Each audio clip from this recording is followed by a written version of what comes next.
So let's pray. That's the first thing we need to do. Dear Heavenly Father, thank you so much for today. Thank you for my 3 people that are willing to come out in the rain and yucky weather and learn about creativity and innovation, and we're just going to have a great time. Father, just thank you for the ability to learn, and thank you for people that want to share and grow and do things for your church. Father, who knows what will happen from this presentation, but thank you for the blessings of learning, and thank you for being with us here today. Where few or more are gathered, you say you're going to be with us. Father, we want to be more creative and innovative in our ministries than what we do for you. In Jesus' name I pray. Amen. Amen. And special thank you to Josh for actually getting me on the screen. The AV secret is just pray and restart. Hi, come on in. Just put your name on a badge right there and sign in. You're good to go. Just some housekeeping tips real quick. There's a water cooler in the back over there. Just help yourself to the water. The bathrooms are kind of up the hall right there, and the girls and guys. The guy on the camera is Brian Young. He works in my office as a media producer, and he's amazing and fantastic, and I have to record this for my master's program, so thank you, Brian. And I'm Tammy Fisher. I've been the communication director at Georgia-Cumberland for, 10.5 years. Been here a long time, longer than I've probably almost ever lived anywhere in my life. But I really enjoy the blessings that come with this position and the ability to learn.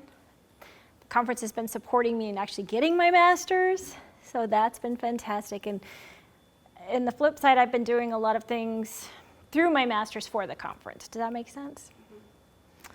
So I chose leadership from Andrews University. And everything that I do has a component, because I'm a leader in communication, so it all runs through that.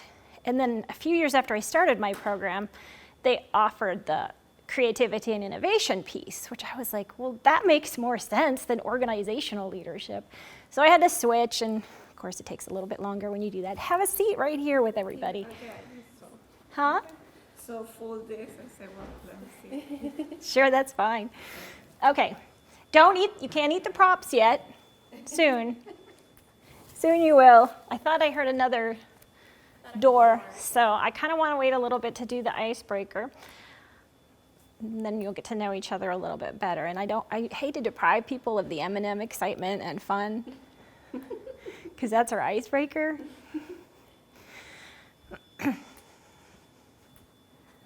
But we can go ahead and get started with that. Okay, the icebreaker involves the M&Ms. You see, you have little cups like this, and bring them over, and you've got the M&Ms. So go ahead. Hi, come on in. Welcome. So go ahead and just sign up and put your name on there and get a name tag and have a seat. And we're just doing the icebreaker, so you're right on time. What you need to do is put some M&Ms in a cup. It's up to you how many you put. Just know that you might be sharing concerning the M&Ms and how many you put. If you need more, I'll get you more.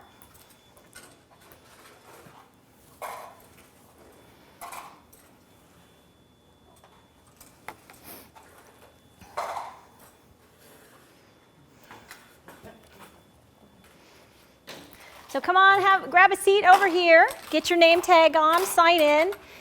The water is over in the corner if you want some. And I need you to put some M&Ms in a cup.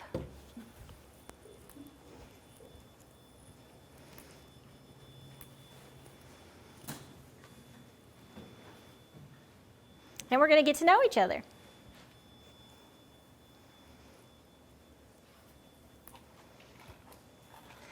Hopefully you have a good variety of colors in the cup. If not, you might be sharing a lot on a certain subject.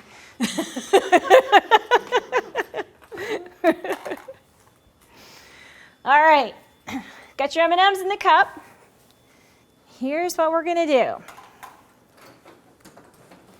What I want you to do is look at the color code. So yellow, you're going to share the last movie you saw and what you thought about it. The red is what's your most memorable vacation. Green, one thing you love about your job. The orange, your favorite food. Blue, a stressful thing in your life you wish you could improve. And some people might have a lot of blue. I don't know what's in your cup, so go ahead and put some M&Ms in the cup. And at your table, I want you to share these things. Brown, a life goal you're working on. So you're not writing these down, you're talking to each other. Got some M&Ms in a cup?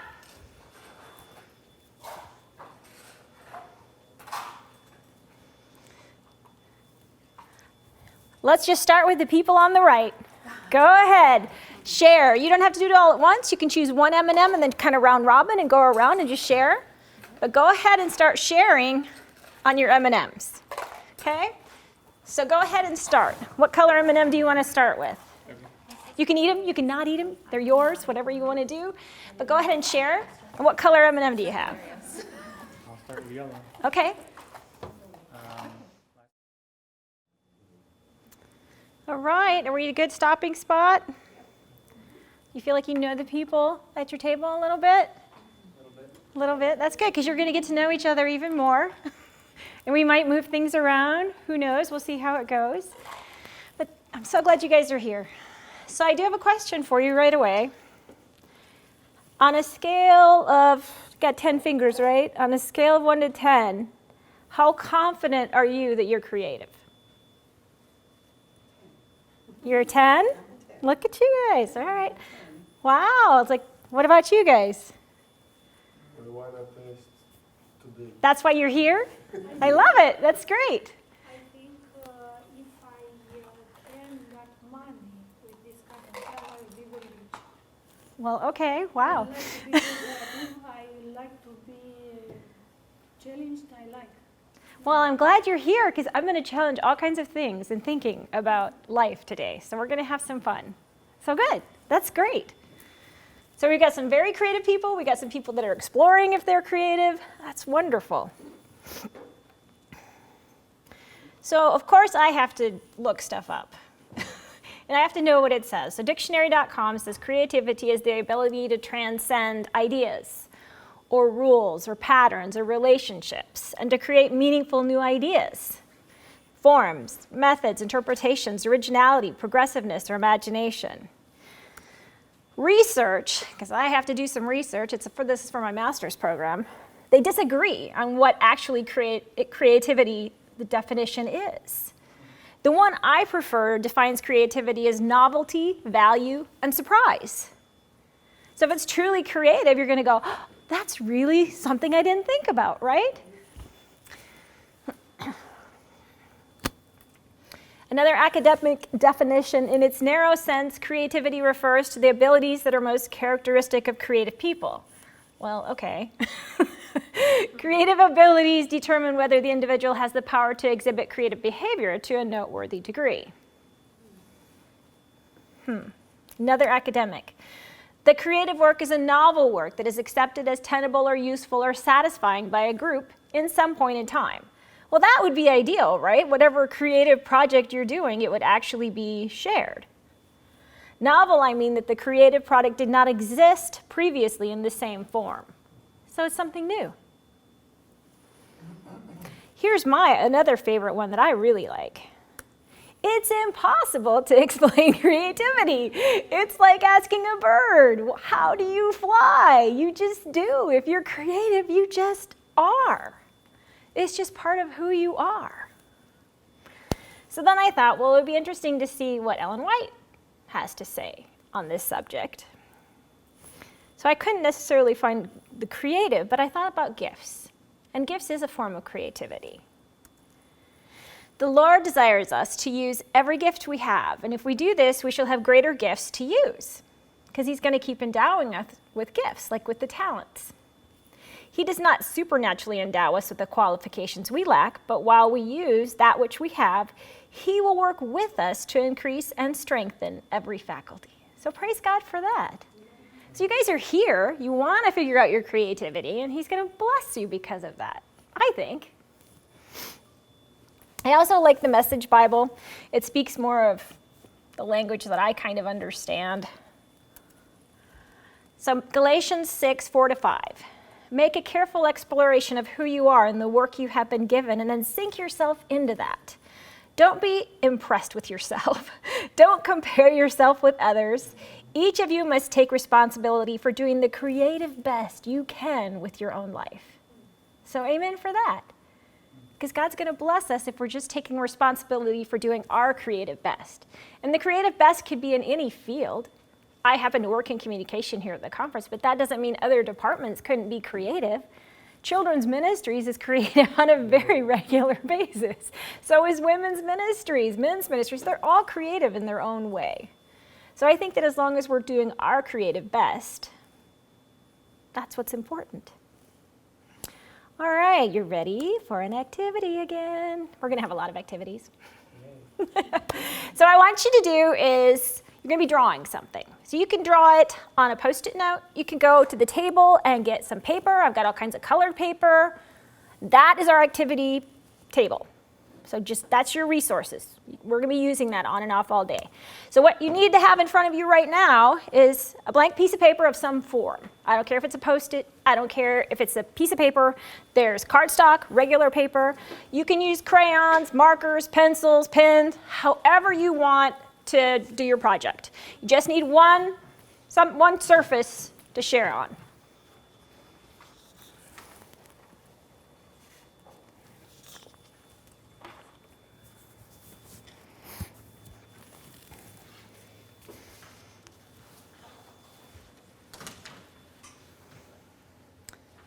And unlike the last project where I wanted you to speak to one another, I don't want you to talk to each other during this, okay? Everybody's going to have their own different answer. That's because we're each created uniquely, right? So go ahead and have a seat. We can get started on this next project. I'm going to give you 5 to 10 minutes.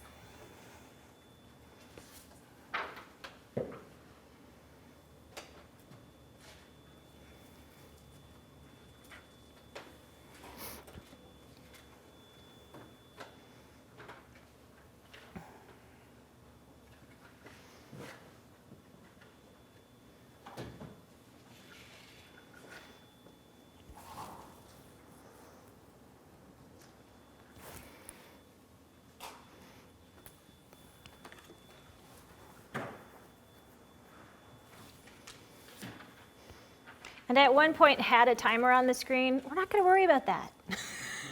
I'm going to time you, because if I take this off the screen, I may never get it back. So here is what you're going to do. You are going to draw the process of how to make toast. Okay? The process of how to make toast. You have 7 minutes. Are we ready to share? I think we're good. Whatever you have is good. All right.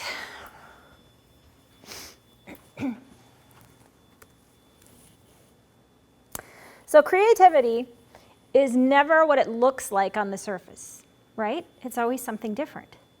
There is no singular way to draw the process of how to make toast. Do you see your creativity? Share, go ahead and share with each other at the table. What did you guys do? I'm a visual person. So you're very detailed. Yeah, he's very detailed. Do you have a timer on that? He does. Sweet. What did you guys come up with? Nice. Was thinking but here I can use vegetables and everything to say love in family, and everything comes together. So you guys all did fantastic, because why? There is no singular way how to do this. It's interpretation.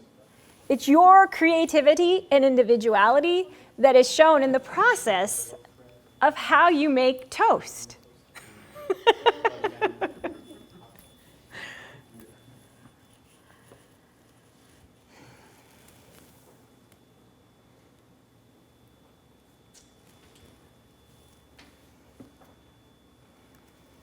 So how do you become creative? Now is where I'm going to have a little bit of fun because I need to show a video. 2 words can change your life. I do. You're fired. It's malignant. Or for us Central Florida people, 4 rivers. And yeah.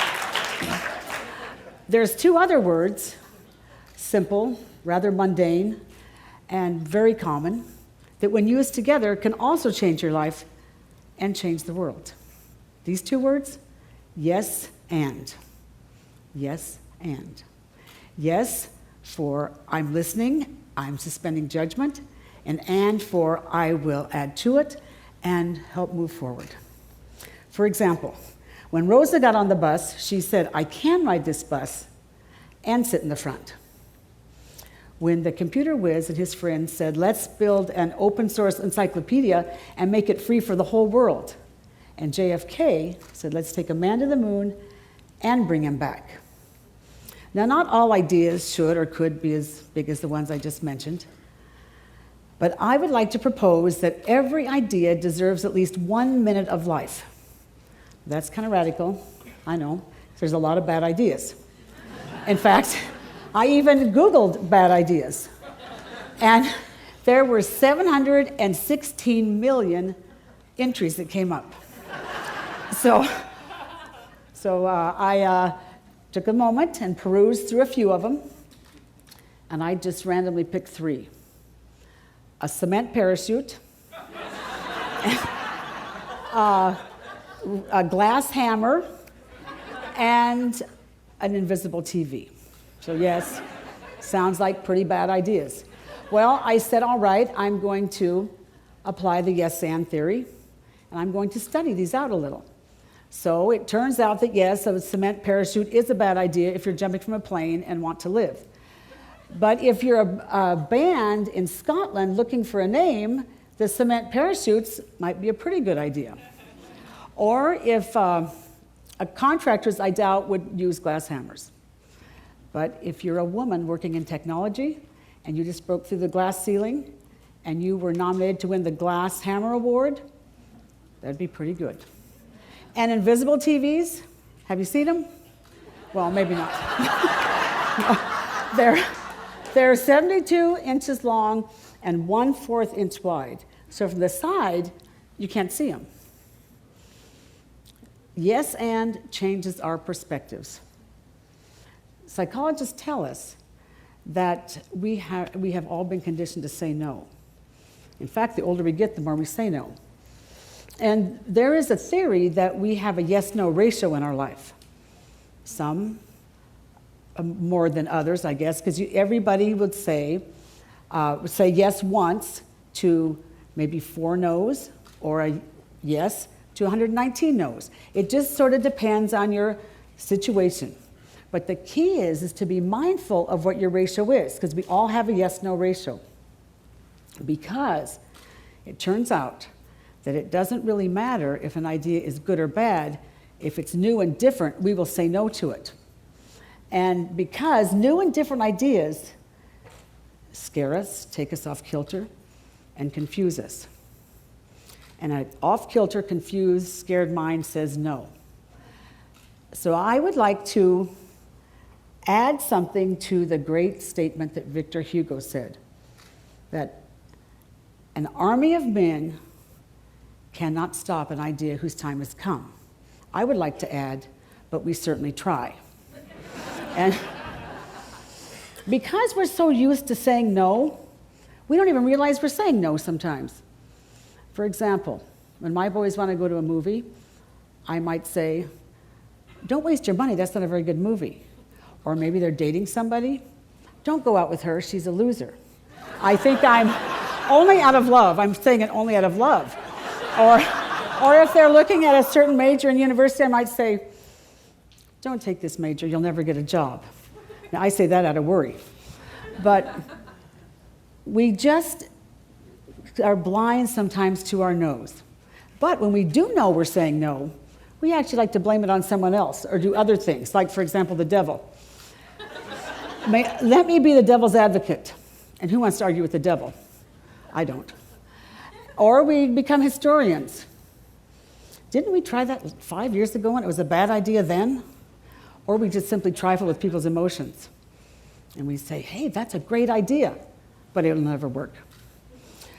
And we oftentimes roll our propensity to say no into our environments, and we become confounded by the environment, that we feel like we have to say no. I've had people say to me, I can't serve wasabi peas in my house, my kids don't like them. Or, we can't be creative here, we're too busy making money. Or, our boss doesn't want any new ideas. We already have our 5-year strategic plan. Or on a personal note, I'm too old, no one listens to me. I'm too young, no one listens to me. I'm too fat, no one takes me seriously. Or, now this hasn't been my particular problem, I'm too thin, no one takes me seriously.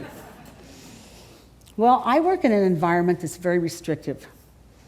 One mistake could result in lawsuit, firing, or death. I work in a hospital. And about a year ago, we decided to open up an innovation lab, the Florida Hospital Innovation Lab. And the CEO, David Banks, invited everybody, all the employees, to come and participate. Ideas from everywhere, voices from everyone. And we built the lab on the idea of everybody has creative capacity and leadership potential. And we had 3 goals: to create better solutions for healthcare, to develop innovative and design thinkers, and to help build a culture of innovation. So when word got out, people started coming, and we noticed 3 categories of people.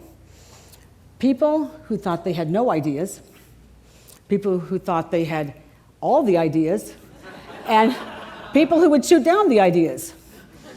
And so we realized that even though we had a really powerful innovation process, we would get nowhere without a yes and mentality.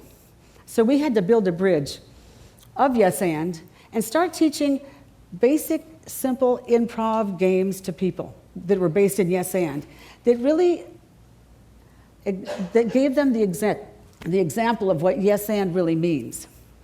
And we found that it works. We have over 50 projects in the lab now, and we've taught more than 800 people the concept of yes and.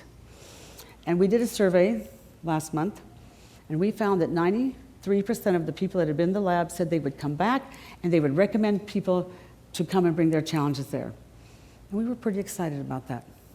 Now, I'm curious, how many improv artists do we have here today? A few. Well, how many of us today are interested in being innovative, creative, or help create solutions for a better future? How many? Okay, good, all of us. Well, but there's a discrepancy, did you notice? A few improv artists, but all the rest of us are interested in being innovative. We found the same thing in the lab. People were interested, but they didn't think they could.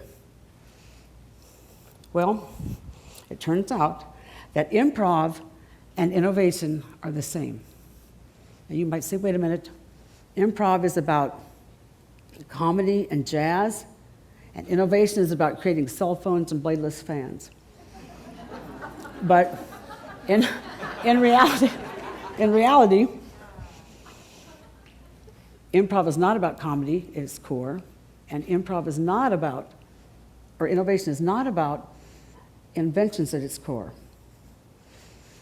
Both of them are about 2 words, yes and they open space for us to move past our habitual ways of thinking and acting. And it gives you a tool that you can actually let your own true creativity be seen by the world. You can give a gift to the world. And if you don't give your gift to the world, nobody will. And the world will be lost forever to your gift. And yes and is the way for you to roll it out. Now, The Economist told us about 6 years ago that creativity and innovation were our best resources for this century. The Harvard Business Review has had an article on innovation and creativity in almost every issue for the last 10 years. And Google, if you Google innovation, you'll get 415 million hits. Not as much as bad ideas, but It's sort of interesting. But there's a lot. And the really cool thing is yes and is easy to do, believe it or not. All you have to do, there's no new words you have to learn, yes and, we all know that. In any language, it's free, and it just takes 2 seconds of courage. And when you say yes and to something, you immediately unite a community. You build bonds. You suspend judgment. You are in the now. You ignite the strengths of the group, or the strengths within the group, and you also are able to embrace failure and learn from what the failure or see it as an opportunity. Now, I first encountered yes and in a very real way when I was in the 4th grade. And I was a really bad student. And when I, first, second, and third, I looked to the 4th grade teacher, Mrs. Eskew, and I could not wait to be in the 4th grade because I thought she was so cool. Even though she was about 120 years old, I reckoned. And when she would take her students out for recess, she would sit on the bench and fall asleep. And her kids had recess like 3 times longer. And when they went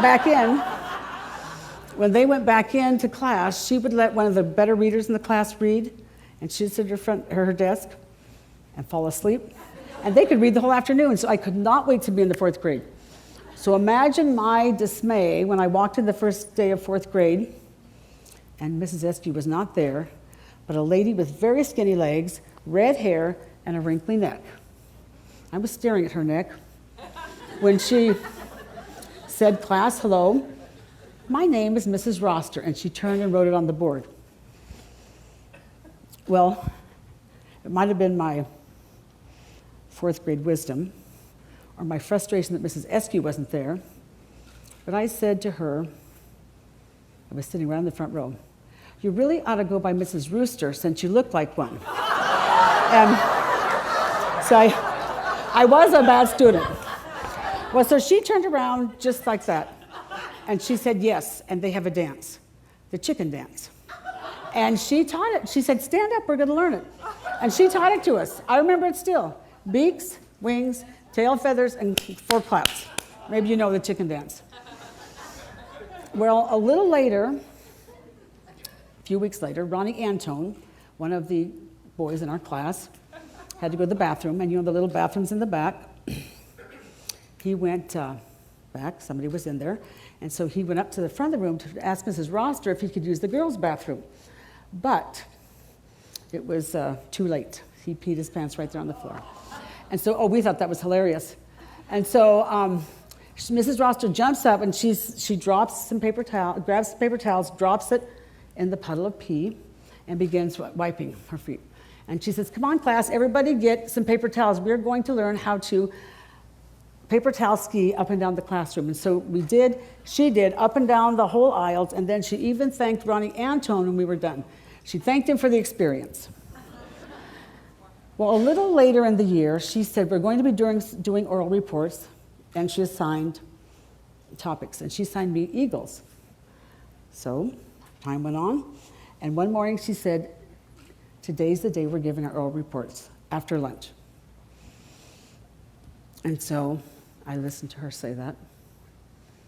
I thought, okay, I have not done one thing to prepare. And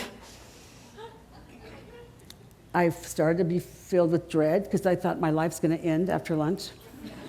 And I just sat and watched the clock tick by. And I became more and more filled with dread, panic. Lunch came. I asked Mrs. Eskew if I could come in a little early. And I got out my little handwriting paper, that brown paper with the blue lines, and I wrote 3 sentences. And then I waited. The class came in, Mrs. Roster stood up, and she said, "Okay, we'll start the reports." She seemed pretty excited. I was just paralyzed with fear. And people started giving theirs, and finally she called me, "Karen, we'll now hear about eagles." So I stood up, and I knew she could not see my pounding heart or the tears at the edge of my eyes that I was about to shed. And I went to the front of the class, and I just stood there. And she said, "Okay, Karen, you can give your report." So I said, Eagles are birds, eagles build nests, eagles can fly. And I knew my classmates were just going to break into gales of laughter. But she stood up and she said, class, Karen has just given us 3 characteristics of eagles. I'm going to write them on the board, let's fill it in. And she says, come up, if you know something, let's fill it in. If you want to draw something, you can draw. I went back to my chair, and the love I felt for Mrs. Roster could have spread around the world.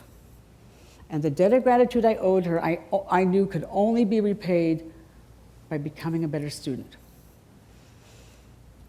Mrs. Roster embodied yes and she inspired the creativity and the potential of my whole class. We're all Mrs. Rosters. Every one of us in here is a Mrs. Roster. And if you don't believe me, if you did one of 3 things today, it's proof. If you walked in here on your own accord, if you carried on a conversation with somebody, or you drove today, yesterday, I mean you drove safely, that is. We can't always assume. And because there was a day when you couldn't even say yes and you learned not only yes and, but you're speaking fluently. And there was a day you laid in your crib with your feet flying over your head, but you're walking, and you're running, skipping. And there was a day that you didn't know how to drive, and your parent, a neighbor, a teacher, yes and you to competency on the road. Or we hope so. That is yes and that's the power of yes and. I just finished a 5-year study in creativity and innovation, which included a 250-page dissertation that I survived through. And as I got done with it, I looked back, and all of that could be boiled down to 2 words. You probably know what I'm going to say. Yes and. So I could have written a shorter dissertation, but I don't think my advisor would have liked it. So we are all improv artists. We are all creative. We're all innovative. So I'd like to encourage and invite every one of you, before you leave tonight, to say yes and to something that you might not have otherwise. Start a yes and revolution in your life, because your ideas deserve 1 minute of life. Ignite the inspiration, the creativity, and the potential in your life and the life of others by 2 small words. Yes and.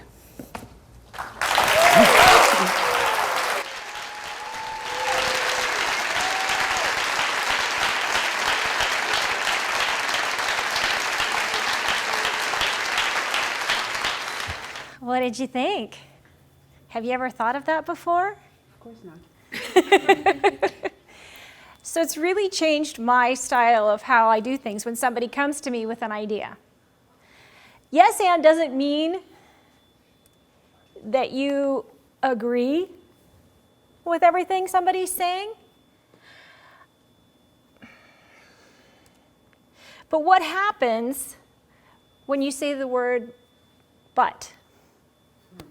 Okay? Wow, that is such a nice thing, but when you say the word but in the middle of the sentence like that, it completely changes the thought. It cuts people off. It says, I really didn't even agree with what you said. So when you change how you react when somebody comes with an idea or a thought, and you say yes and, it changes them. And it changes you on how you approach it and how you deal with it. Everybody feels more accepted. And guess what? We're going to try it out right now. You knew that was coming. Come on. So what I want you guys to do is let's stand up. Let's get in groups. You can stay with your table group. You can go with it. Maybe let's just switch it up a little bit. Let's do girls and boys. Why not? That means, Josh, you got to move. We'll just do it that way, just because. There's no rhyme or reason to it. So what I want you to do is stand in a circle together, okay? You're going to stand in a circle together. What is something you guys are passionate about at this group? Food. Food. Jesus. Food and Jesus. Those are both really great things. So, Connie, because I know you, I'm going to pick on you. Okay, so what I want you to do is, and you guys, what's your passion? What's something you guys like? Food? No. Tech? Technology. Tech? Okay, talk about technology. Okay, so what you guys are both going to do is you're going to have an idea. I think mech technology is the best on the planet, or however you want to say it. And then you guys are going to have to round robin and say yes and. Does that make sense? Okay. Not in Okay, so let's say Josh says, PCs are horrible and I don't like them at all. Yes, and. So no matter if you agree with it or not, and then it can go anywhere. Okay. Okay? So I'm going to give you guys 5 minutes. I'm going to make Josh and Connie start because I know you and you guys are first and I think you guys are fantastic. It's just because I know you.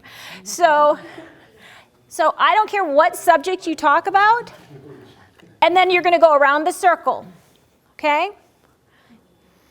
All right, if you guys are done at a good breaking place, go ahead and have a seat. Give yourselves a hand of applause, round of applause. Woo! You did it! All right, let's debrief. Yes, and we're all introverts. But you did it! So what made you feel different about this exercise? What made you feel different when you did this? Did you feel it? Did you feel a difference when you did this exercise? What was it? Very little negativity. Ah, I think it linked. There was more of a linking. okay, because you weren't being shot down. Yes. Nobody was saying but. Yes. Yeah. And you really had to listen to the person right before you because you didn't want to listen to respond. You wanted to listen to add on to it. It wasn't so much about you. It was a group project. It Okay. was coming together as a Very good. Yes. Yes, and? Anything else? I think it also forced us to be creative too, because we had to think of what they were saying and try to build upon it. Or even change gears? Did some of you change gears? And that's okay too, right? Because yes, that's your thought, but this is my thought. I believe the other guys push you to be connected all the time. Yeah. So is that something you could see yourself using ever? Absolutely. It's just odd not to have a confrontational conversation nowadays. Was it kind of refreshing? Yeah. Didn't know how to react to it. You're being free to be creative, and you aren't going to be shot down, but you're also in an accepting creative place. And you're right, it doesn't happen a lot. So what would it feel like if you did that? What would others do? I think our meetings at church would be so much better. Yes. And I think meetings everywhere would be better if they were that way. Good. Did you enjoy it? Yes. What an unusual thought that she could have boiled down that whole PhD dissertation to 2 words. No, she never would have gotten away with that. But what a fantastic finding. And when you go to the Florida Hospital Innovation Lab, you see that everywhere. They're yes and there's the thing called design thinking that we're going to do, which is part of our innovation exercise that we're going to do probably after lunch. So we'll get more into all of this way of thinking, which is pretty exciting. So you guys have ever heard of this little place called Pixar? So Ed Catmull wrote a whole book, Creativity, Inc. And he said, in my experience, creative people discover and realize their visions over time and through dedicated, protracted struggle. Does that feel real? Creativity is more like a marathon than a sprint, and you have to pace yourself. It doesn't just happen. The book is fantastic, talking about the different things that happen in the creativity and their process and how they work and how they function as a business. It's really, really a great book. And we'll be sharing a little bit more from that too. There's also a little tip. We're going to talk a little bit about some tips on being creative. So there's 3 things you can do. So become an explainer. Not what you think. Explain things back to yourself, which helps you understand what people are talking about. If you're sitting there and you're having a conversation and somebody says something, you need to understand what they're saying to process it. So you need to explain it to yourself. It's like talking to yourself in your head. Okay, they said this and this and this and this. So that's one step to help you become more creative. There's so many different ways, and different things are going to work for everybody, right? But secondly, practice openness. Like with that yes and experience, creative people are open to new ideas, to concepts and experiences. When you encounter a trick you could try, when you encounter a new idea, listen to it, read it through, maybe don't engage it right away. Maybe think about it. A good thing to do is also just pray about it, process it. Put it away, come back to it later, and there's nothing saying you can't read it again later, and maybe your mind has changed, your thought process has changed. Maybe God's worked on your heart. You don't know. So 3, ask new questions.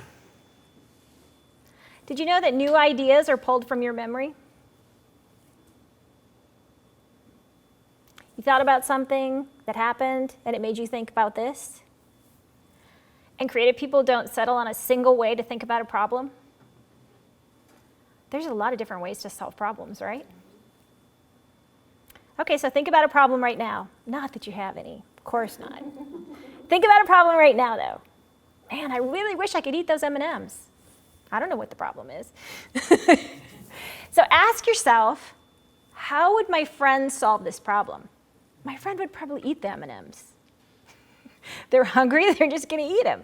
And then think about, how would someone from another country solve that problem? So those are just some interesting ways to ask yourself different questions. Does that make sense? So there is no innovation and creativity without failure. Period.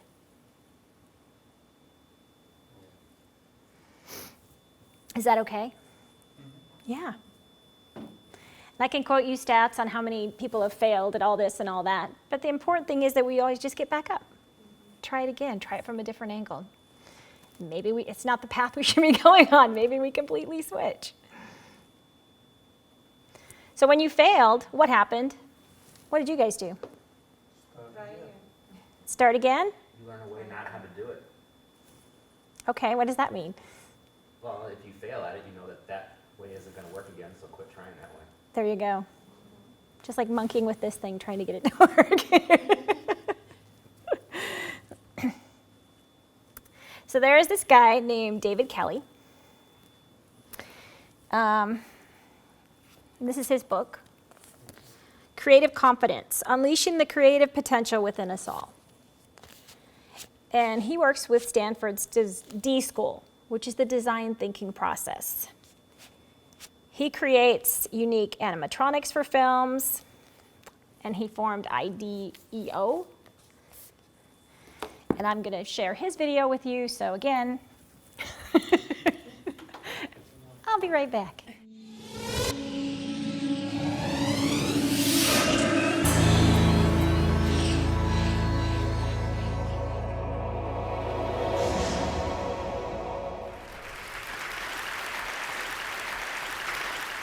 I wanted to talk to you today about creative confidence. I'm going to start way back in the 3rd grade at Oakdale School in Barberton, Ohio. I remember one day my best friend Brian was working on a project. He was making a horse out of the clay that our teacher kept under the sink. And at one point, one of the girls that was sitting at his table, seeing what he was doing, leaned over and said to him, "That's terrible. That doesn't look anything like a horse." Right? and Brian's shoulders sank, and he wadded up the clay horse and he threw it back in the bin. I kind of never saw Brian do a project like that ever again. And I wonder how often that happens, you know? It seems like when I tell that story of Brian to my class, you see, a lot of them want to come up after class and tell me about their similar experience, how a teacher shut them down or how a student was particularly cruel to them. And they some kind of opt out of thinking of themselves as creative at that point, right? And I see that opting out that happens in childhood, and it moves in and becomes more ingrained even by the time you get to adult life. So we see a lot of this, you know. When we have a workshop or we have clients in to work with us side by side, eventually we get to the point in the process that's kind of fuzzy or unconventional. And eventually these big shot executives whip out their BlackBerries and they say they have to make really important phone calls and they head for the exits. And they're just so uncomfortable. When we track them down and ask them what's going on, they say something like, "I'm just not the creative type." But we know that's not true. If they stick with the process, if they stick with it, they end up doing amazing things. And they surprise themselves just how innovative they and their teams really are. So I've been looking at this kind of fear of judgment that we have, you know, that you don't do things, you're afraid you're going to be judged. If you don't, you know, say the right creative thing, you're going to be judged. And I had a major breakthrough when I met the psychologist, Albert Bandura. I don't know if you know Albert Bandura, but if you go to Wikipedia, it says that he's the 4th most important psychologist in history, you know, like Freud, Skinner, somebody in Bandura. Bandura is 86 and he still works at Stanford. He's just a lovely guy. And so I went to see him because he's just worked on phobias for a long time, which I'm very interested in. He had developed this way, this kind of methodology that ended up curing people in a very short amount of time. Like in 4 hours, he had a huge cure rate of people who had phobias. And we talked about snakes. I don't know why we talked about snakes. We talked about snakes and fear of snakes as a phobia. And it was really enjoyable, really interesting. He told me that he'd invite the test subject in, and he'd say, "You know, there's a snake in the next room, and we're going to go in there." And to which he reported that most of them replied, "Hell no, I'm not going in there." Certainly if there's a snake in there. But Bandura has a kind of a step-by-step process that was super successful. So he'd take people to this like two-way mirror looking into the room where the snake was, and he'd get them comfortable with that. And then through a series of steps, he'd move them, and they'd be standing in the doorway with the door open, and they'd be looking in there, and he'd get them comfortable with that. And then many more steps later, kind of baby steps, they'd be in the room, they'd have like a leather glove, like a welder's glove on, and they'd eventually touch the snake. And when they touched the snake, everything was fine. They were cured. In fact, everything was better than fine. These people who had lifelong fears of snakes were saying things like, "Look how beautiful that snake is." And they were holding it in their laps, right? Bandura calls this process guided mastery. I love that term, guided mastery, right? And something else happened. These people who went through the process and touched the snake ended up having less anxiety about other things in their lives, right? They tried harder, they persevered longer, and they were more resilient in the face of failure, right? They just gained a new confidence. And Bandura calls that confidence self-efficacy, right? The sense that you can change the world and that you can attain what you set out to do. Well, meeting Bandura was really cathartic for me because I realized that this, famous scientist had documented and scientifically validated something that we've seen happen over, for the last 30 years, that we could take people who had the fear that they weren't creative, and we could take them through a series of steps, kind of like a series of small successes, and they turned kind of fear into familiarity. And they surprised themselves. The transformation is amazing. We see at the D School now all the time. People from all different kinds of disciplines, they think of themselves as only analytical. And they come in and they go through the process, our process, they build confidence, and now they think of themselves differently. And they're totally emotionally excited about the fact that they walk around thinking of themselves as a creative person. Right? So I thought one of the things I'd do today is take you through, and show you what this journey looks like. To me, that journey looks like Doug Dietz. Doug Dietz is a technical person. He designs medical imaging equipment, large medical imaging equipment. He's worked for GE, and he's had a fantastic career. But at one point, he had a moment of crisis. He was in the hospital looking at one of his MRI machines in use when he saw a young family and his little girl. And that little girl was crying and was terrified. And Doug was really disappointed to learn that nearly 80% of the pediatric patients in this hospital had to be sedated in order to deal with this MRI machine. Right? And this was really disappointing to Doug because before this time, he was proud of what he did. You know, he was saving lives with this machine. But it really hurt him to see the fear that this machine caused in kids.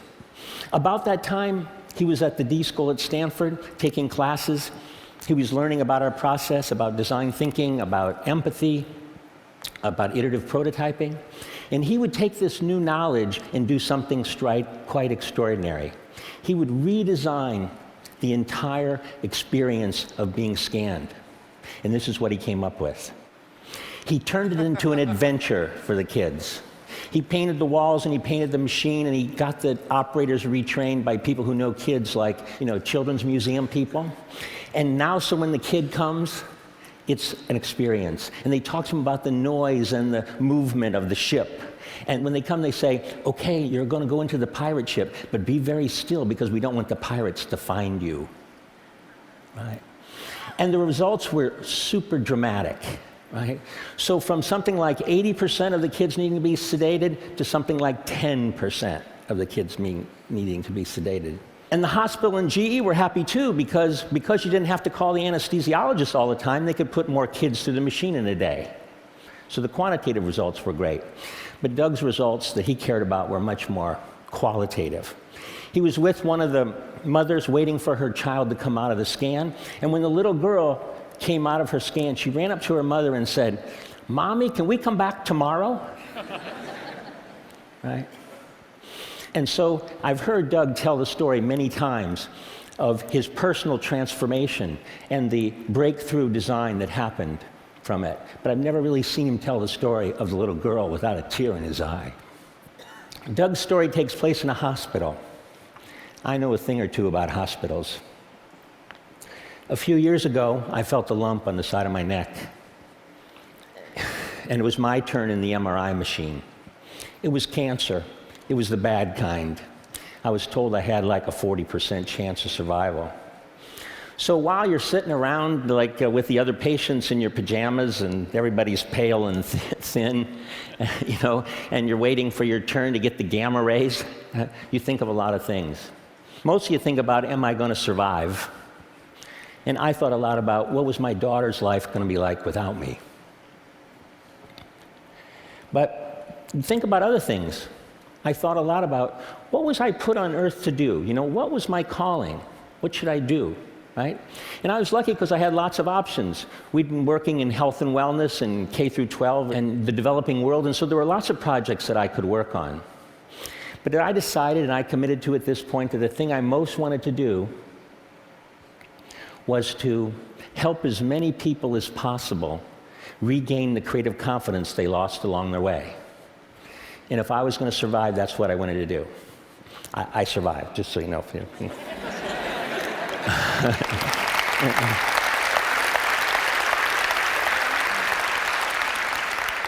I really believe that when people gain this confidence, and we see it all the time at the D School and at IDEO, that they actually start working on the things that are really important in their lives. We see people quit what they're doing and go in new directions.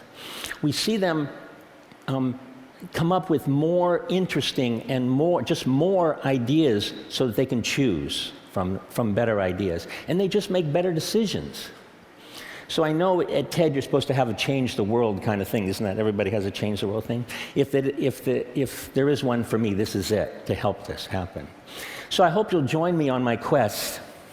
You as kind of thought leaders, it would be really great if you didn't let people divide the world into the creatives and the non-creatives like it's some God-given thing. And to have people realize that they're naturally creative, and that those natural people should let their ideas fly. That they should achieve what Bandura calls self-efficacy, that you can do what you set out to do, and that you can reach a place of creative confidence and touch the snake. Thank you.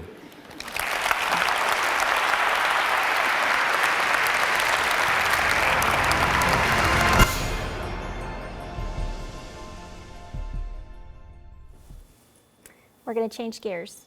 We're going to talk innovation. And creativity and innovation, they're different. And I'm going to do a comparison and contrast between creativity and innovation so you'll understand that a little bit better.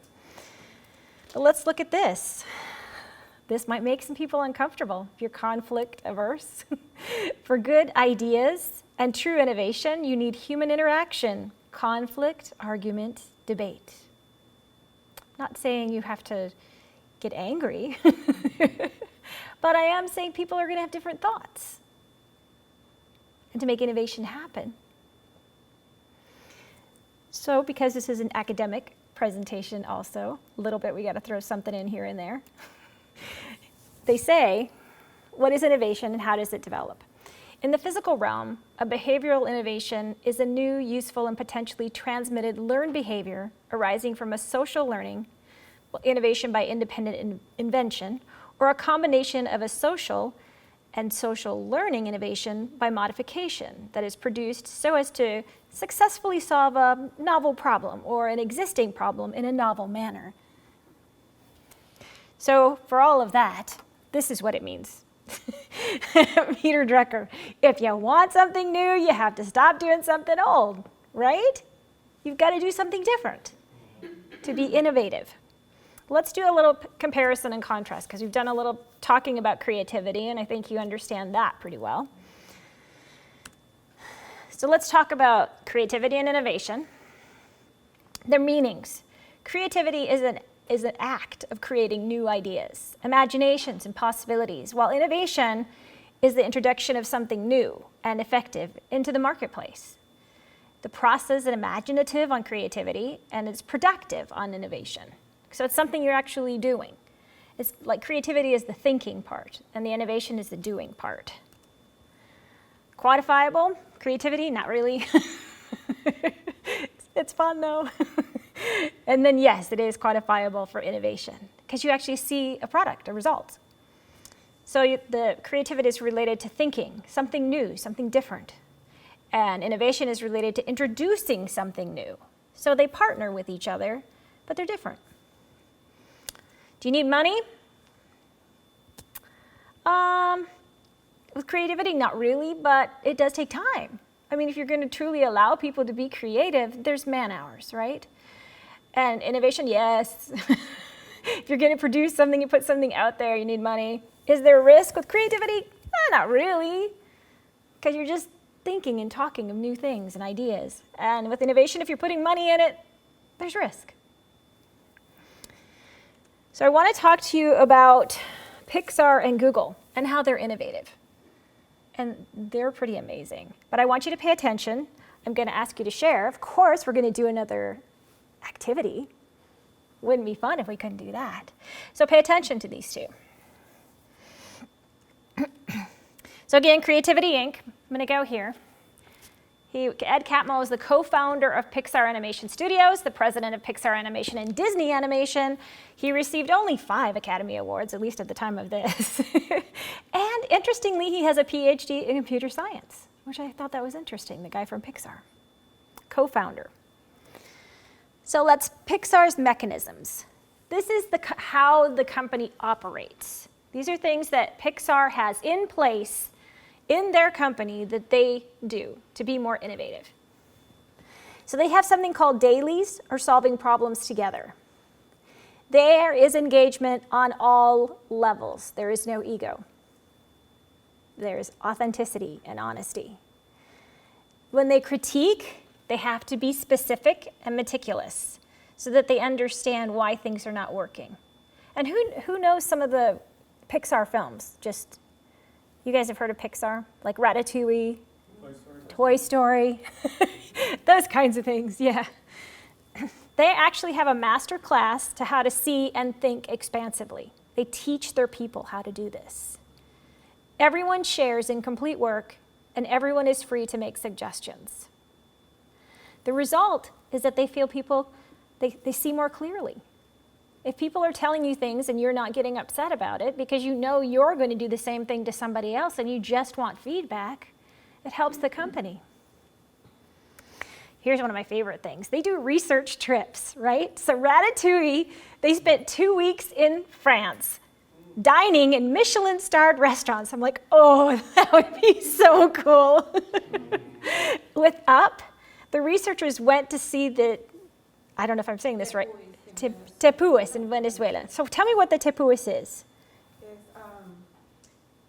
where the rivers start growing and there are like mountains. Okay. Flat. They're flat on the ground. So they went to see them because of this movie. They went to the place. Very cool, thank you.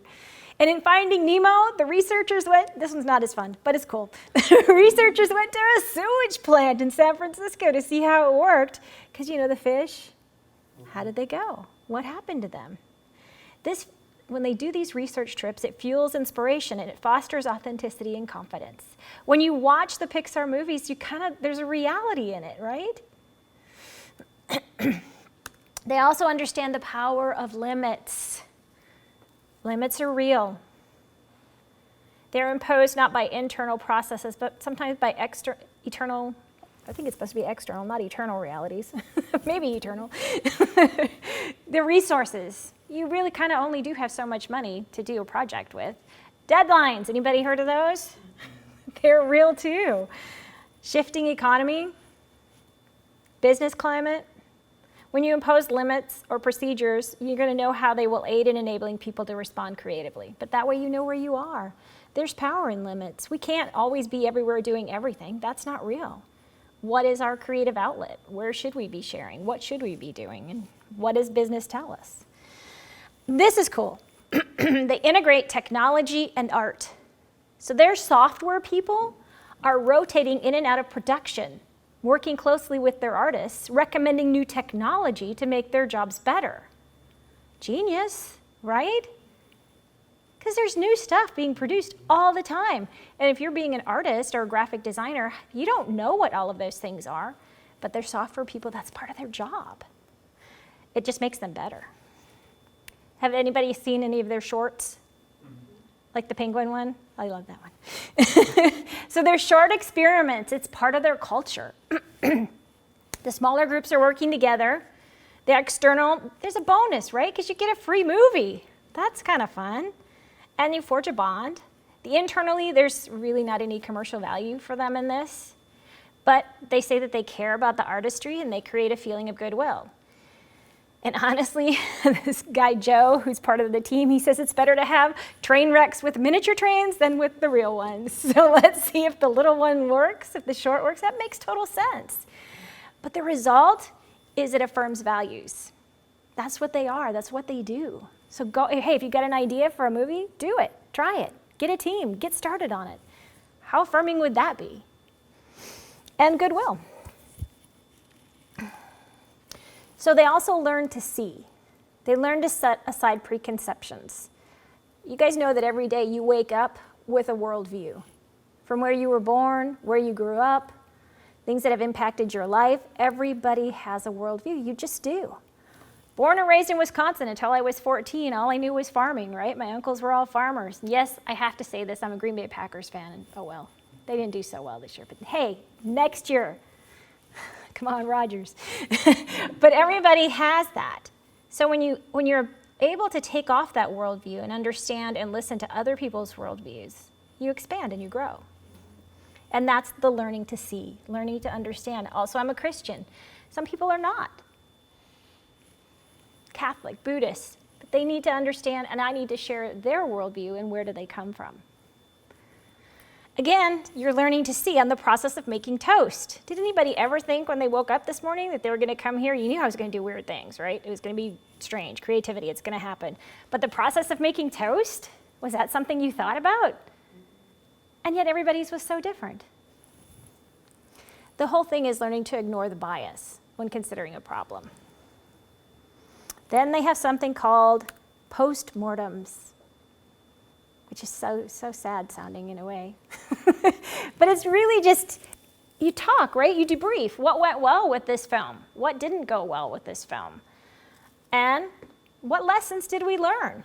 What new technology was there? What worldview did we mess up with? But why do they do this? They want to consolidate what's been learned. They want to teach others who weren't there because they're hiring new people. They're a big company. They don't want, if there is somebody that's upset with somebody else, get it out there. Don't let resentment foster, just deal with it. And you use the schedule to force reflection. You force people to think about it, to process it, and you pay it forward. They're just so cool. Pixar, they created Pixar University, and they have a whole curriculum to help people grow in creativity and innovation. That's so cool. Because they want to be operating on the edge. They want to be current. They want to be in the present. They want to have trust. They also want to be willing to experiment, thus their shorts, right? And they want to learn to advance creatively. Sometimes you've got to let go of things too. Sometimes things just don't work. So what did you think? Did you learn anything new about Pixar? Couple things? What are some other companies that you guys think are innovative? Amazon? Yes. Anybody else that comes to mind? Microsoft? I always think Apple. Sometimes. So we're going to also go next to Google. Do they come in your mind when you think of innovation? And I looked up an article on how to innovate with marketing resources, since this is a communication presentation in a way too. So how does Google innovate? They have a mission that matters. Their vision statement is to provide access to the world's information in one click. Can you do that? You type in what you want, click. Their mission is to organize the world's information and make it universally accessible and useful. Did they do that? I think they learn. I think they try different things all the time. So number 2 tip from them is to think big and start small. You've got to just start. But you can think about taking on, Google can take on the whole world right now where they're at because they've been so innovative. Their 3rd tip is to strive for continual innovation, not instant perfection. It teaches us invaluable lesson. This is so funny. Watching users in the wild, because you know they watch everything we do, right? You know they're watching you because there's all these ads popping up. Is the best way to find out what works. Then they act on that feedback. So they're constantly watching. It's much better to learn these things early and be able to respond than to go too far down the wrong path. And they look for ideas everywhere. They let anybody come in. They don't limit people. How innovative is that? And yet, mind-boggling. Like, how many ideas do they even get on a regular basis? They also really believe in networking. They share everything. And it has unexpected and innovation outcomes. We try to facilitate this by working in small, crowded teams in open cube arrangements rather than individual offices. I don't know if you guys knew this. It happens to me all the time. Sometimes when you walk through doorways, your thought processes change. Did you guys know that? So like if I was to walk out there, I might forget what I was saying, and then I'd have to walk back in. So one of the key things about a creative and innovative space is openness. So you want that openness because then you're not walking through doorways forgetting thoughts. Strange, huh? That's something I learned. Spark with imagination, fuel with data. That's what Google does. It's what begins with intuition, and then they go look at the data. It's going to say, hey, you're right, or it's going to say, hey, you're wrong. Because remember, they're watching us in the wild on Google as we're on the internet. And they believe in being a platform. There's so much awe-inspiring innovation being driven by people all over the globe. They believe strongly in the power of open technologies. Like I said, they enable anyone, anywhere to apply their skills, perspectives, and passions. Anyone, anywhere. That is so wide open. And this is really cool because it ties back to our yes and. Never fail to fail. We just need to continue to say yes and resist a culture of no. Again, the yes and. Accept the inevitability of failures and continue iterating until we get things right. As it says on their homepage, I'm feeling lucky. That's certainly how they feel coming to work every day. Susan Wojcicki, she's the CEO of YouTube, and she wrote this. I don't know if I said her name right. All right, you ready to do a project? So take some sticky notes. And I want you to, just on sticky notes, don't think about it. I'm going to give you 2 minutes. Take sticky notes, get them ready to go. And I want you to just write your passions, whatever they are. One word. Go, go, go. Whatever a passion is of yours.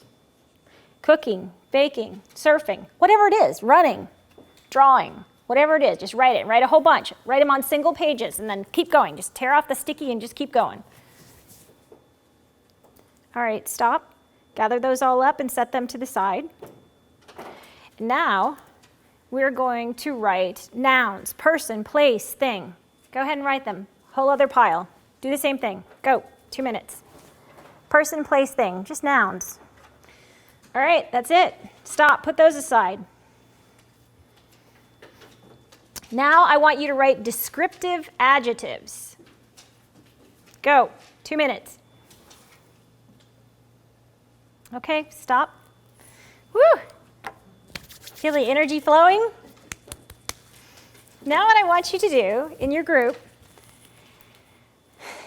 is everybody get together, share all of your ideas, get all of your words out there, and I want you to choose one from each category, and you're going to create a company. Okay? You guys have to agree as a group. You guys agree on a company, and you guys agree on a company. And it has to be from the words that you wrote down. One from each category. So the table comes together. The table comes together. You guys are all sharing. So share your passions, your nouns, your descriptive adjectives. What kind of company are you going to create?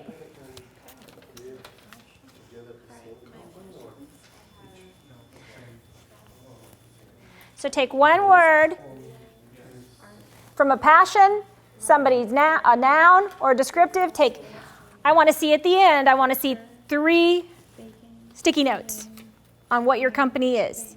So choose one from your passions, one from your nouns, and one from your adjectives to create your company. Okay? Each one? Or As a table. Oh, yeah. Yeah, together. You guys got your company? Okay. They were first. Of course, there's one less person, so it makes it a little easier. Who wants to share? My friend, because he's good in English. Oh, okay.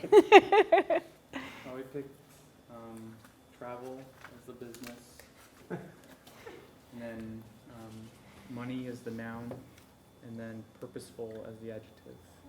So what's your company do? Essentially helping people to be able to travel and getting the money to do that, so that purpose behind it is to find health or well-being, or come back to I would like that. center. That sounds fun. Okay, good. It was really hard, wasn't it, to narrow it all down? But all our ideas go in the same direction, and for this reason. Did you use yes and? Yes. Ah, you may not have even known you did that. Okay, interesting. All right, what is yours? Who's going to speak for this group? She wrote it down. All right, Connie, it's all you. We also did travel. Uh-huh. A lot of us, we focused on families. We mentioned, like daughters and kids and husbands, wives. So we focused on family to sunny places. Sounds good right about now. So what were your 3 words that were sunny? Family, and travel. Nice. Very good. Okay. And how did that process go? It went well. We noticed that we had a lot of things in common and some things that were really, really different. Okay. But I loved hearing everyone's adjectives. Like you can see like how positive people are. Like, the way Okay. their mindset is. Yeah. Did you guys find that same kind of thing? Well, everybody's going to be different. So I want to talk, thank you for doing that exercise. It's just kind of getting your ideas flowing. We're going to do a lot more with ideas this afternoon. I want to talk about the design thinking. It's a 5-stage process. That's what we're going to do after lunch. But I want to explain to you what this is. So it's a series, I can't tell you where it originated. I want to say the design school at Stanford University is a big part of this with David Kelly, the guy that you saw the video from. And it's empathize, define, ideate, prototype, and test. Okay? So I'm going to go through each one of these so you understand it a little bit better. Feel free to ask me questions. But we're going to go and do the whole design process after lunch.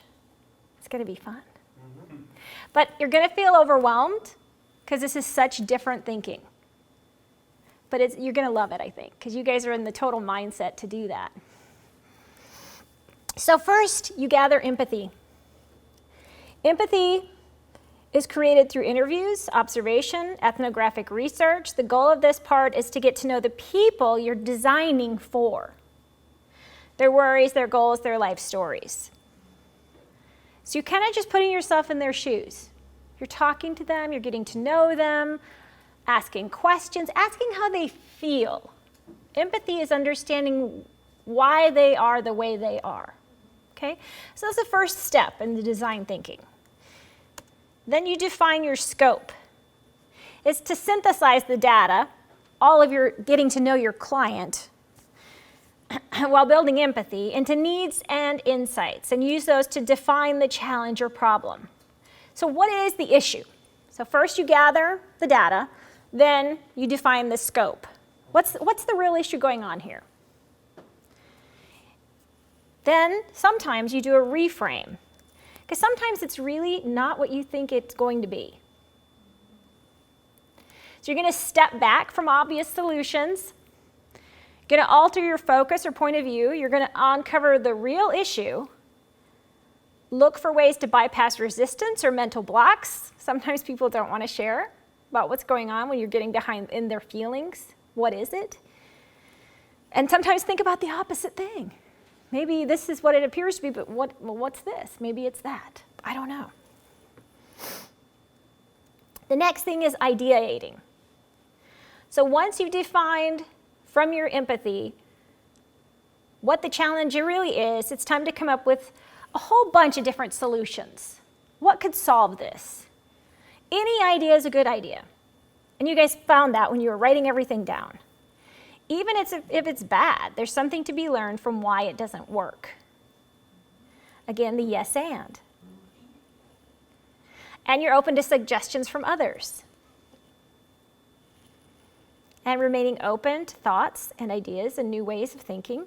You're not trying to solve this alone. You're listening to what's going on with the whole process. Then, ta-da, the craft table, prototyping. You're actually going to build whatever the idea is that you've determined is the issue or the thing that you want to build. The prototype, it can range in resolution from a sketch, It can be something that you build with the rudimentary craft things over there. And I mean rudimentary, but it's not going to be something that you're going to think about a lot. It's just going to be something that you're going to try to create. And it's not going to obviously cost a lot of money. Because look at the craft items over there. They're rudimentary. And you've got to just figure out how to make it work, and it doesn't have to be perfect. It's just a prototype of what the idea is that you have. I got everybody out of their comfort zones a little bit yet? Yay! And it doesn't, it's only going to make sense to you, and then you're going to explain what it is. Okay? Testing. So once you make your prototype, whatever that is that you build, then you're going to get in front of people, like say this room, and share the prototype to get feedback. Because really, if people don't understand what it is you're doing, they don't understand how it works, you're going to get some great feedback. And remember, we're always going to use our yes and. Okay, that's great that this does this. It could also do, what about this? But you've got to be open. And you've got to be honest in the feedback. You've got to also listen to understand what they're telling you. Any questions?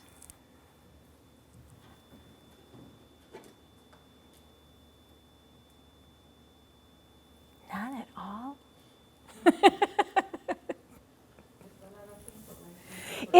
It really is a lot. So I'll go back to the whole process. So you're empathizing, just gathering the data, right? You're defining what the issue is. Remember, it could be wide open. You don't know what it is. Ideating, how are the ways that we're going to address this issue? Going to build a prototype, and then you're going to test it. Testing it may take you all the way back to defining it again. And you have to start all over, which is fine. If that doesn't work, people don't understand what it is, it's a 50-cent prototype. We can go build another one. And you just have to be creative with what that is as a prototype. Sometimes you go back and forth between prototype and ideate. Because, okay, I think this is what it is. That's not what this prototype looks like. So how do I better represent that? And, with the amazing crafts that you have over there, I'm sure that you'll be able to show what that is. What do you think? The only way to do it is to just get in there and do it. And this is what they do all the time in the Florida Hospital Innovation Lab. They do this process. People come in from all over Florida Hospital, and they come and they sit and they take off their name badges. Nobody has clout. Nobody has ego. It doesn't matter your position. So when I was there, I watched them do something on communicating, how to better communicate with physicians. Ay. As those who communicate, you know that that's not an easy thing. But they were trying to figure out from different areas throughout the hospital who needed to communicate with the physicians. And then they started inviting different people to come in and talk about the process. And then they went through this whole thing. And they went back and forth. Getting the empathy is a huge part, because it's not your issue, it's their issue. It's not you stating what you believe. It's you getting and gathering interviews, questions from people. It's them telling you what they want. So that is a really huge piece of this puzzle, because you've got to understand, what does the user need? And then you define what it is, you ideate, prototype, and test, and you go back and forth and back and forth. Now, we're not going to have time to do that all day long, because I'm going to let you out here at least by 2 o'clock, right? So it's going to be fun.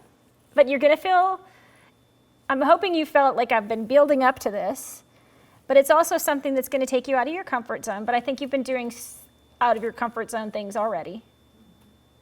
And it's going to feel fast and pressured, because people do these 5-stage processes over like months. We're going to do it in an hour and a half. But I know we can do it. And they've done this at the design school. You can Google it, design school gift strategies, and that's what our subject is going to be. How, as a person, can you be a better gift giver? You guys are going to use each other as partners. And I would prefer if you did not use somebody that you know very well. I've seen manufacturing companies use this process before. Have you? There was one instance down at a manufacturing plant in Mexico where they were having a milling machine, and every time, it would take a block of metal and mill, and then it would drop down into the bottom of the machine and then fill up a waste container. And when the waste container got full, they'd have to shut the machine down, pull the waste out, and then they would lose productivity.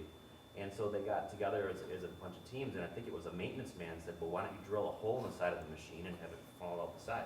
There you go. Well, you've got all the finance guys that are like, it's $1 million machine, so they're like, they don't want to touch it, but they did that and gained like 80% productivity. Isn't that cool? You guys have been so fun this morning. I appreciate you. I'll give you a little bit of a break, and then we're going to eat at noon. Taco House is supposed to be here setting up, one of my favorite places to eat locally. I hope you like Mexican. There's vegan options, so do whatever you want to with your food. I thought I heard them banging around. I'm hoping they're here. I checked on them several times, had to go eat there, make sure they were going to come. Why don't I go ahead and offer prayer for us? You guys are welcome to eat in here at your table. And then as soon as, around 12:30, we'll get started with the whole process. We'll get our pages lined up. We've got a whole procedure that we'll get going on at 12:30. So I hope half an hour's, 40 minutes is enough for lunch. Should be good. You guys are ready to go. You guys are good students. All right, let me pray with you. Dear Heavenly Father, thank you so much for this opportunity to present these ideas and thought processes and just something different, creative and innovative that maybe we can take and use in our church or our work or wherever. Father, just be with us, and thank you for blessing us, and thank you for this food, and just be with us this afternoon, because we probably already have a lot in our minds right now. In Jesus' name I pray. Amen. Amen. Come over to the craft table. Come and get one of each of these sheets. Design thinking. There's 4 of them. You're going to work in teams of 2. We have an odd number, so I might work with somebody because I don't want anybody to not have a partner. If you are a spouse of someone, choose someone else. I want you to do this with somebody that you don't know, as intimately as you would your spouse.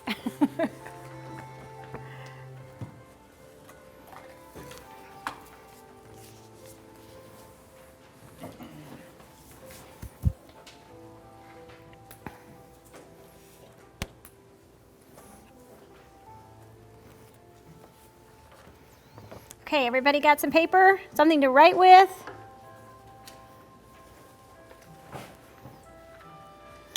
Got a partner? Partner up.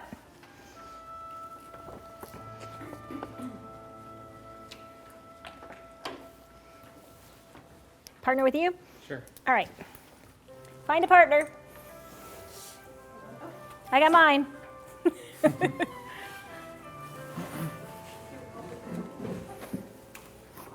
So what you're going to do is follow the guidelines. You remember empathy. This is the first one. We're gathering empathy about each other.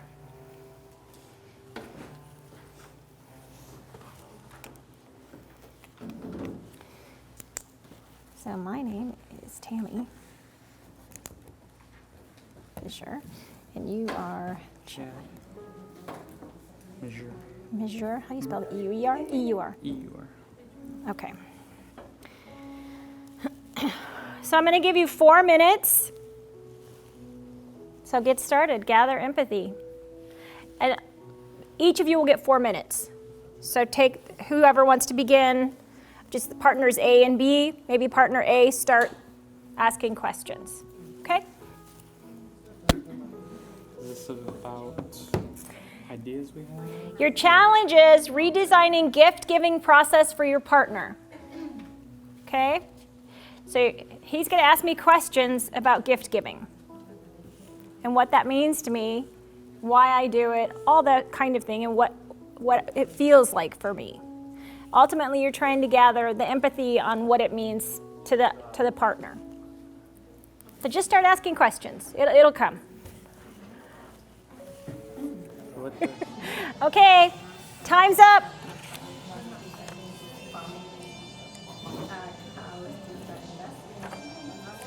Do you feel like you learned about each other? So you got to wrap it up. I know this is hard, and it's going to be challenging because we've got to keep moving along. And I don't know, the free music is just playing in the background, so we can play the video, but I don't know what's going to pop up next. So it'll be an adventure.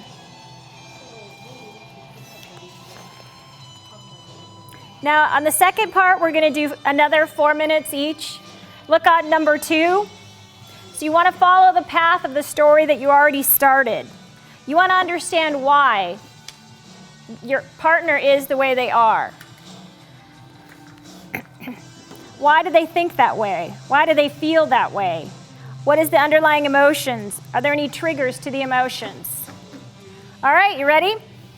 Just keep moving. Another 4 minutes. All right. 4 minutes is up. Are you guys ready to move on to the reframe? So you're trying to think of things that they are trying to do, the outcomes they are trying to achieve, and the action words, so verbs.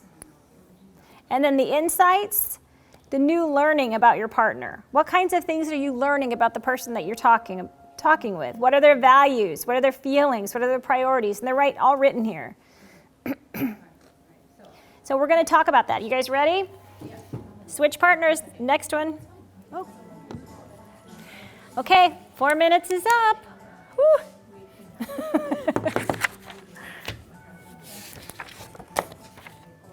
Okay, so the next one is 3 minutes. And you're going to, don't try to solve every problem. Focus your thinking on one pain point or area with an impact on others, right? So you're going to construct a problem statement together, okay? 3 minutes. Go ahead. Okay, 3 minutes is up. Next, number 5. So what you need to do in this one, we're going to have 4 minutes again for this. But what you're going to do is you're going to do this, you're going to do it yourself. You're not going to collaborate, okay? So you're going to take and you're going to rewrite your problem statement that you kind of constructed on number 4, kind of write a statement. So here's what you think about the ideas that would make life smoother, ideas that are free, woohoo, ideas that can be found in an attic or a yard sale. Quantity is important here, not quality. So you're just sketching, okay? Sketches some radical, impossible ways of meeting your user's needs.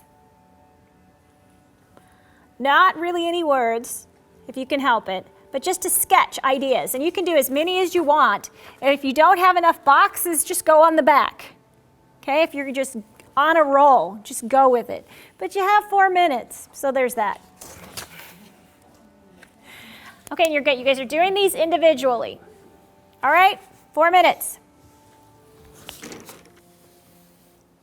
All right, 4 minutes, like I said. You are done. Now what I want you to do is share your sketches with your partner. 4 minutes each time. So go ahead, 4 minutes. Okay, 4 minutes is up. Time's a-flying. All right, so now we're on number 7. Okay, so the one we just did was 6, you're sharing feedback, right? So now we're on number 7, the idea.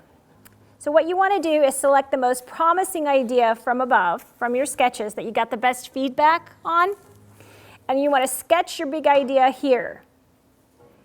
You can detail it out as much as you want to. You can sketch it as much as you want to, however you want to grow this most promising idea. Brainstorm, like what do you want?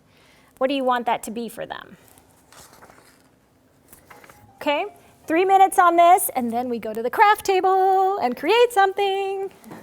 So where are you gonna go? What's the project that you're gonna choose, or which one did you choose from your sketches and got the best feedback from?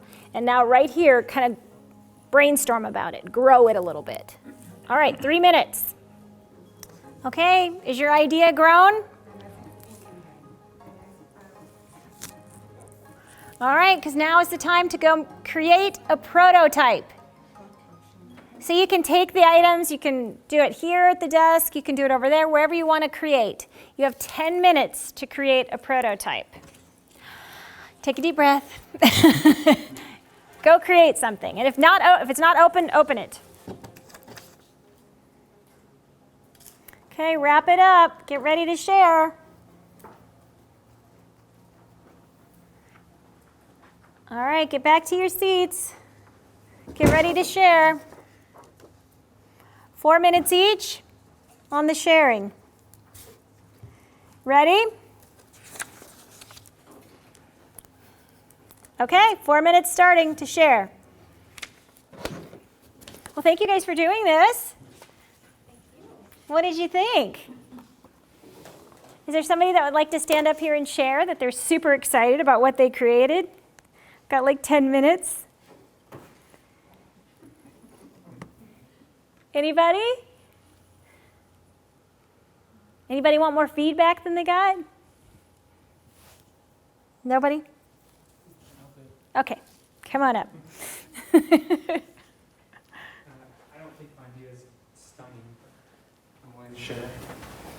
I talked with Tammy. One of the things that for her gift was giving gifts. She likes to do bargain shopping and find special, unique, and reasonably priced gifts for people in her family and stuff like that. So part of the problem she's found sometimes is that either people don't put a lot of thought or care into the gifts they give, or like that I said, as being a guy, sometimes you don't know what to give people. I mean, it's not that you don't care, but it's like, I don't know what to give. So I came up with a survey either on a website or be done manually, and it could be between if you and your spouse or a friend or family member.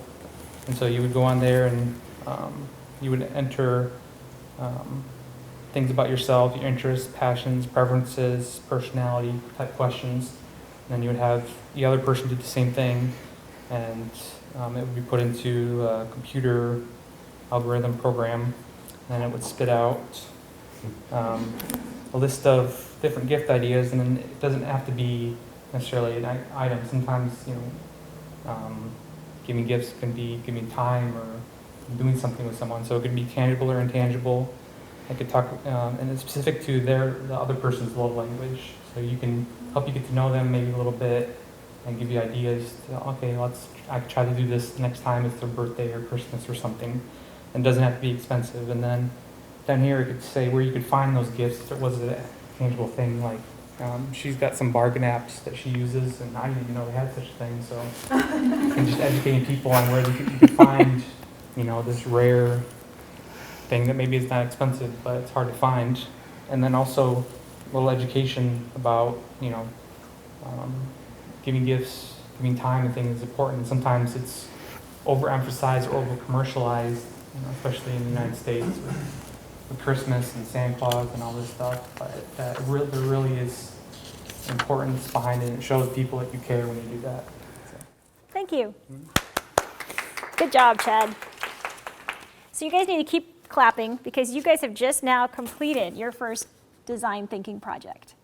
You did it. From beginning to end, you innovated and you created something. Connie should say, she did a really good job. She should say. Connie, Come on up. You want to do it? Mine's like nothing groundbreaking. I mean, it's basically what we're doing here. But That's okay. That's great. Share with us. Jennifer works in administration, and the one thing that she's noticed that what she says is rigid, but I think she's just very business minded. And when you have problems, you just want to make sure that there's a solution in place so that there isn't confusion. You know, you want people to know what the expectations are. Just like you had expectations of us today, and we needed to know what those expectations were. And so I think a lot of it has to do with, a lot of the problems that we have is just a lack of education, and it's a lack of communication. So just basically having her, you know, with all the leaders, go out to lunch it's what's nice about going out to a restaurant. It's neutral ground. And so just going to a place where you can have neutral ground, maybe from like an 11 to 2, it's a luncheon. And just doing the same thing that we did here, just having a guest speaker who is speaking on the topic that you're having a problem with, so that everyone can get the education they need. And then doing lunch together, because food always brings people together. And I think when we all have our bellies filled, we're a lot happier. And then just doing team building and problem solving exercises to kind of allow people to open up to other solutions and other problems and kind of where people are coming from, and just more understanding and like I said, going back to education. So what did you do here, though? So it's just a restaurant with just little tables and people are just sitting around them. But the little book, what is the book? So it's just a little welcome, and then just telling other people what the agenda is going to be for the lunch. Nice. Good job. You guys are so creative, and I'm sure there's more creative ideas, and you're just not saying anything, and that's okay. But I know there's a lot of creative ideas in this room. So congratulations to yourself. You've innovated. You created a prototype that could be built into something else. How does that feel? Feels good? Did you think you could do that when you came in? No. It's kind of mind-blowing. I think when I told you guys what we were going to do before lunch, you guys were like a little shell-shocked. The looks on your faces were like, she's crazy. There's no way we're going to do this. What is she thinking?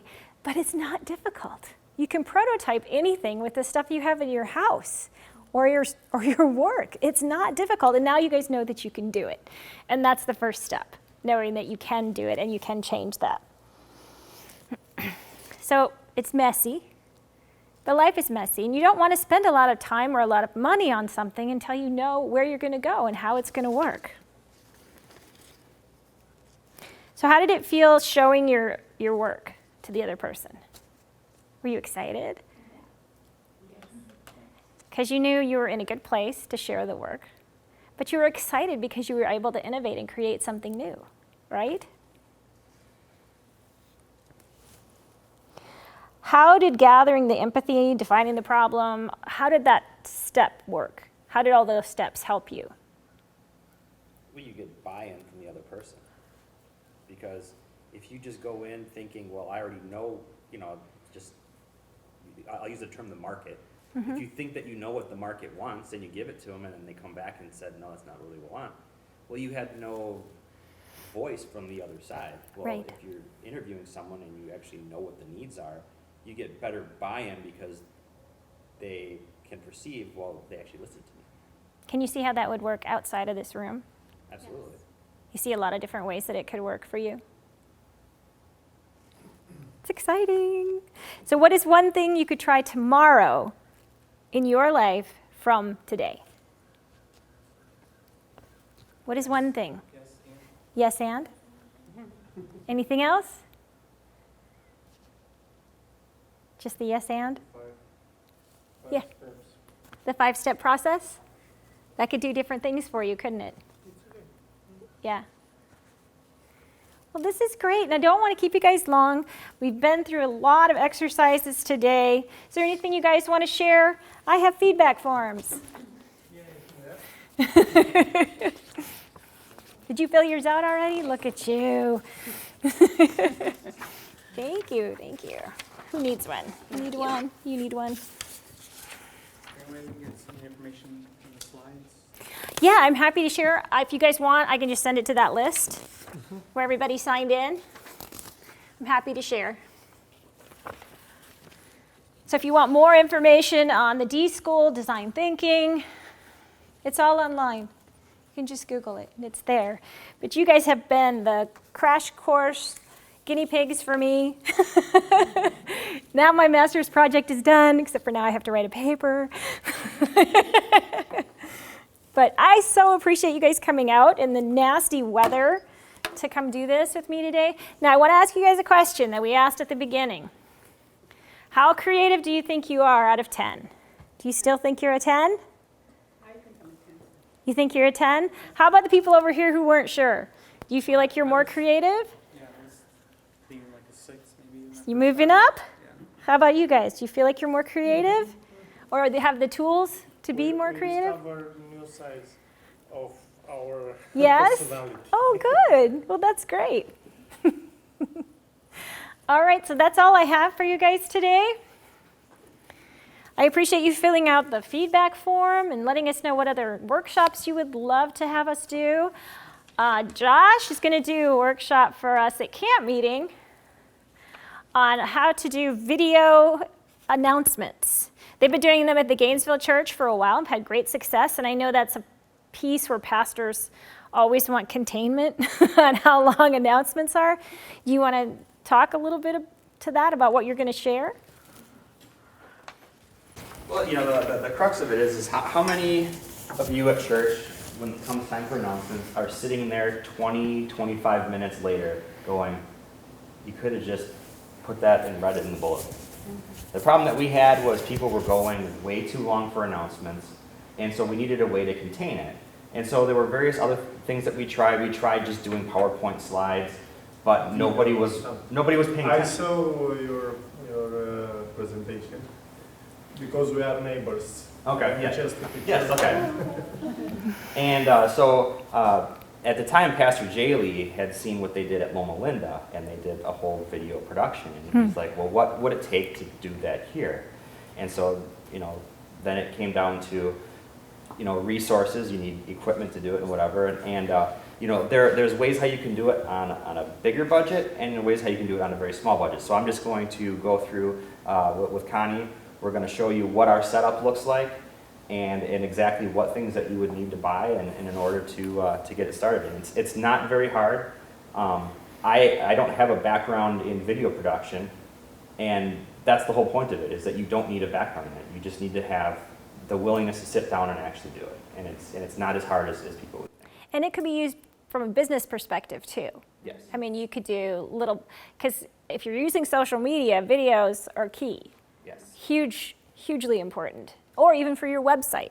So it could be something you could use for a lot of different things. And that's the thing is that with, I'm the communications director at a church, and there's a lot of things that I have done for our church and other churches that help me in my own business. It's a lot of trial and error for things that when you're not getting paid for it, that you can then educate yourself and use it in areas that we are getting paid for it.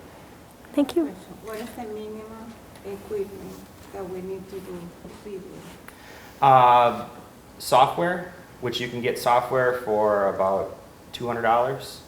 The software that I use is about $200, and as simple as a cell phone. Oh, okay. And then you can get a chroma green screen, and you can get those pretty cheap. Mm-hmm. So you can come to a seminar. It's going to be Friday camp meeting, May 31, June 1, something like that. We'll be putting it out, but he'll be doing this training at camp meeting on Friday at Southern. It'll be at Southern. You just come to camp meeting, and it'll be on Friday afternoon. At Southern Adventist University. It's like the last bit of May, first weekend of June. Yeah. We'll be promoting it more.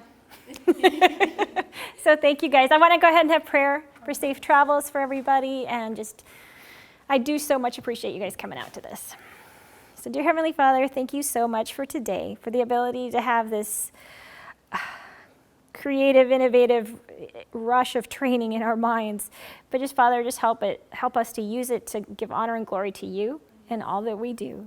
Give safe travels to everybody here, and bless them as they return to their families, and just keep us all safe and equip us to do what you want us to do. In Jesus' name I pray. Amen.